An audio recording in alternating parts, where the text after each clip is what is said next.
सफलता, मेहनत और दृढ़ निश्चय का परिणाम होती है। जी हाँ, success is the result of hard work and firm determination. मैं डॉक्टर ज्योति माथुर आज आपके सामने जिस विषय पर बात करने आई हूँ वो एक बहुत कॉमन सी प्रॉब्लम है। जी हाँ, थायराइड की प्रॉब्लम। थायराइड आजकल बहुत कॉमनली हमें सुनाई देता है कि थायराइड की प्रॉब्लम हो रही है।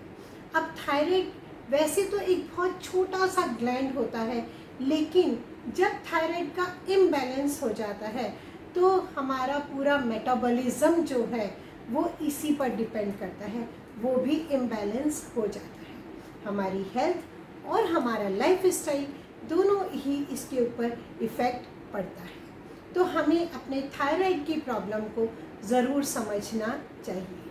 आज मैं आपको थायराइड के ही कुछ कारण यानी कि रीजंस और थायराइड के होने वाले जो सिम्टम्स होते हैं उसके बारे में बता करके कुछ एस्ट्रोलॉजिकल और एक्यूप्रेशर के उपाय भी आपको बताऊंगी। और चलिए, आगे चलने से पहले आप मेरे इस वीडियो को लाइक कीजिए, शेयर कीजिए और सब्सक्राइब कीजिए, जिससे सभी इसका फ़ायदा भी उठा सकें। हम बात करते हैं, सबसे पहले बात करते हैं थायराइड के कारणों के बारे में। थायराइड के जो रीजंस होते हैं उसमें सबसे बड़ा रीज़न जो होता है वो जेनेटिक होता है। दैट मीन्स कि हेरेडिटरी होता है। थायराइड हेरेडिटरी भी होता है।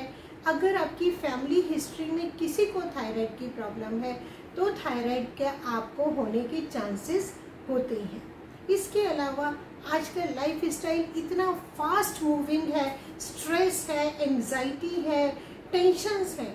स्ट्रेस और एंजाइटी भी बहुत बड़ा कारण होता है थायराइड की प्रॉब्लम को क्रिएट करने के लिए। इसी के साथ ही साथ आयोडीन की कमी। हम लोग पिंक सॉल्ट है, रॉक सॉल्ट है, ऐसा सॉल्ट जो लेते हैं जिसमें आयोडीन कम होता है, इसीलिए बीच बीच में हमें आयोडाइज्ड सॉल्ट भी लेते रहना चाहिए। अगर आयोडीन की कमी हमारी बॉडी में हो जाती है तो उसके से भी जो है थायराइड की प्रॉब्लम हो जाती है। फीमेल्स में कई बार हार्मोनल इम्बैलेंस भी देखा जाता है। अगर फीमेल्स में हार्मोनल इम्बैलेंस हो जाता है उसके कारण भी थायराइड की प्रॉब्लम फीमेल्स के अंदर दिखाई देने लगती है। ऑटो इम्यून डिजीजेस भी थायराइड का एक रीज़न बनती है। इसी के साथ ही साथ हमारा लाइफ स्टाइल आजकल ऐसा हो गया है कि हम जंक फूड पर ज़्यादा ध्यान देते हैं। पिज्ज़ा, बर्गर या प्रोसेस्ड फूड ज़्यादा खाने लगे हैं और फिज़िकल एक्टिविटीज़ हमारी कम होती जा रही हैं। मशीनें हमारी लाइफ में ऐड होती जा रही हैं और एक्टिविटीज़, फिज़िकल एक्टिविटीज़ धीरे धीरे हम कम करते जा रहे हैं। तो जब हम फिज़िकली एक्टिव नहीं रह पाते हैं और उसके ऊपर से जब हम जंक फूड ज़्यादा खाते हैं तो उससे भी थायराइड की प्रॉब्लम जो है वो बहुत ज़्यादा होने के चांसेस रहते हैं। अब मैं आपको बताती हूँ थायराइड के सिम्टम्स क्या होते हैं, यानी कि लक्षण क्या होते हैं। थायराइड दो तरह का होता है। एक होता है हाइपोथायराइड। हाइपोथायराइड का मतलब होता है कि जो हमारा थायराइड का ग्लैंड है वो कम एक्टिव है। अगर हमारा थायराइड का ग्लैंड कम एक्टिव होता है तो उसकी वजह से वेट गेन होना शुरू हो जाता है, थकान महसूस होती है और डिप्रेशन की प्रॉब्लम होती है। स्किन में आपको ड्राइनेस दिखाई देगी। बालों का झड़ना भी थायराइड का ही एक सिम्टम माना जाता है। इसके अलावा दूसरा थायराइड जो होता है that is called hyperthyroid. That means कि जो हमारा थायराइड का ग्लैंड है वो ज़्यादा ओवर एक्टिव हो जाता है। उसकी वजह से क्या होता है, वेट लॉस होता है, घबराहट होती है, हार्ट बीट बढ़ जाती है और नींद ना आने की प्रॉब्लम भी होने लगती है। अगर इस तरह के कोई सिम्टम दिखाई देते हैं तो बेटर है कि आप अपना थायराइड का टेस्ट एक बार ज़रूर करवा लीजिए। अब मैं आपको बताऊंगी कि एस्ट्रोलॉजिकल उपाय थायराइड के क्या होते हैं।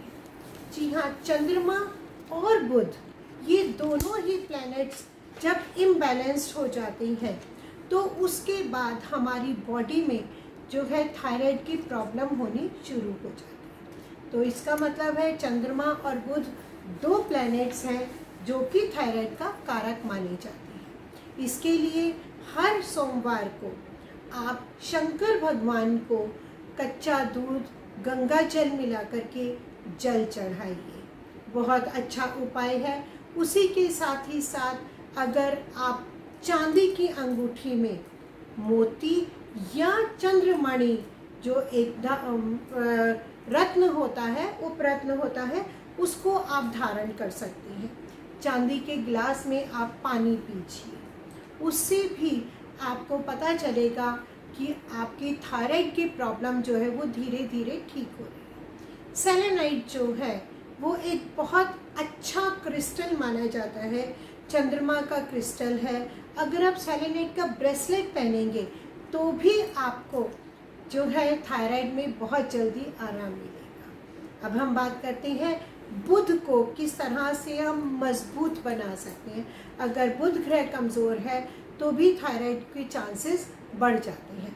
बुध को मजबूत करने के लिए हरी सब्जियां खाइए, हरी दाल खाइए और उसी के साथ ही साथ बुध के मंत्र का जाप भी करिए। बुधवार को तुलसी जी पर जल चढ़ाना भी एक बहुत अच्छा उपाय माना जाता है। बुधवार को मजबूत करने के लिए, बुध को अगर हमें मजबूत करना है तो हमें पन्ना है, जेड है, या फिर पन्ना यानी कि एमरल्ड और जेड, और उसके बाद में ग्रीन टुमलाइन का जो है अगर हम ब्रेसलेट पहनते हैं तो वो उससे हमारा जो बुध है वो मजबूत हो जाता है। इसी के साथ ही साथ ओम नमः शिवाय का 108 बार डेली जाप कीजिए, उससे भी देखिए आपको थायराइड की प्रॉब्लम में बहुत ज़्यादा आराम मिलना शुरू हो जाएगा। अब मैं आपको एक्यूप्रेशर के कुछ उपाय बताती हूँ। एक्यूप्रेशर, जी हाँ, जैसे मैंने पहले भी बताया था, हमारा हाथ जो होता है ये एक तरह से स्विच बोर्ड है।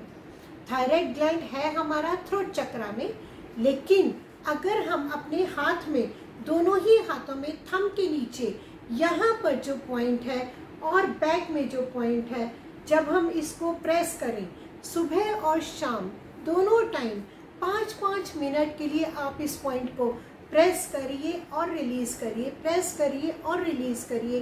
देखिए आपको थायराइड में कितनी जल्दी आराम मिलेगा। इसी की तरह से पैर में भी, जो पैर का अंगूठा है उसके साइड की जो जैसे ऐसे गोलाई जाती दिखाई देती है, वो हमारा थायराइड का पॉइंट है। धीरे धीरे से उस पॉइंट को भी अगर हम प्रेस करते हैं तो हमारे थायराइड में आराम मिलेगा। इसी के थायराइड मैंने बताया थ्रोट चक्रा में है, तो हमें अपने थ्रोट चक्रा को भी एक्टिवेट करना चाहिए। जी हाँ, रेकी हीलिंग अगर आप कर सकते हैं तो आप रेकी से थायराइड ग्लैंड को एक्टिवेट कीजिए। अदरवाइज आप थायराइड को एक्टिवेट करने के लिए ब्लू कलर को जो है उस पर अपना ध्यान लगाइए। ब्लू कलर का कोई पेपर ले लीजिए या कोई क्रिस्टल ले लीजिए या ग्लास ले लीजिए, कुछ भी चीज़ आप ब्लू कलर की लीजिए और उस पर अपना ध्यान केंद्रित कीजिए। उससे जो है आपका बहुत जल्दी थ्रोट चक्रा एक्टिवेट हो जाएगा। इसी के साथ ही साथ भ्रामरी प्राणायाम, भ्रामरी जो प्राणायाम किया जाता है वो प्राणायाम भी थायराइड के लिए बहुत फायदेमंद होता है। जी हाँ, और हमारी रसोई घर में, हमारी किचन में धनिया, साबुत धनिया हमें मिल जाता है, ज़ीरा हमें मिल जाता है।